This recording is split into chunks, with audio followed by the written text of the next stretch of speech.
વડોદરા શહેરમાં જ્યારથી લાલબાગ બ્રિજ બન્યો ત્યારથી વિવાદમાં છે। વડોદરા શહેર લાલબાગ બ્રિજ બન્યો ત્યારથી જ વિવાદમાં છે। ત્યારે બ્રિજ પર વારંવાર ગાબડા પડતા હોય છે। ત્યારે પાલિકાના અધિકારીઓના આશીર્વાદના કારણે યોગ્ય કામગીરી ન કરતા ફરી એકવાર બ્રિજ પર પડેલા ગાબડા ઉપર ડામર નાખીને સંતોષ માણવામાં આવ્યો। વડોદરા શહેર ખડોદરા બની ગયું છે। ત્યારે વડોદરા શહેરના અનેક વિસ્તારોમાં રોડની બિસ્માકાર હાલત થઈ ગઈ છે। ત્યારે વડોદરા શહેર લાલબાગ બ્રિજ બન્યો ત્યારથી વિવાદમાં રહ્યો છે।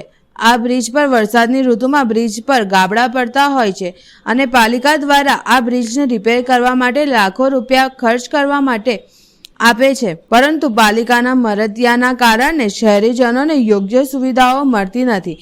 જનતા પાસે પાલિકા ટેક્સના રૂપિયા વસૂલ કરતી હોય છે। ત્યારે વડોદરા શહેરીજનોને પ્રાથમિક સુવિધાઓ મીંડું જોવા મળે છે। ત્યારે લાલબાગ બ્રિજ પર વારંવાર ગાબડા પડવાના કારણે વાહન ચાલકોને હાલાકી ભોગવવી પડે છે। સામાન્ય જ વરસાદમાં આ બ્રિજ પર વારંવાર ગાબડા પડતા હોય છે અને પાલિકા દ્વારા ગાબડા યોગ્ય રીતે ન પૂરા કરતા બ્રિજ પર આજે ફરી ગાબડા પૂરાની કામગીરી હાથ ધરવામાં આવી છે અને કોન્ટ્રાક્ટરો દ્વારા યોગ્ય રીતે કામગીરી કરવામાં આવે અને સારી ગુણવત્તાનું મટીરીયલ વાપરવામાં આવે તો બ્રિજ પર ગાબડા ન પડે, પરંતુ પાલિકાના અધિકારીઓના મિલીભગતના કારણે વડોદરાની જનતાને પ્રાથમિક સુવિધાઓ મળતી નથી।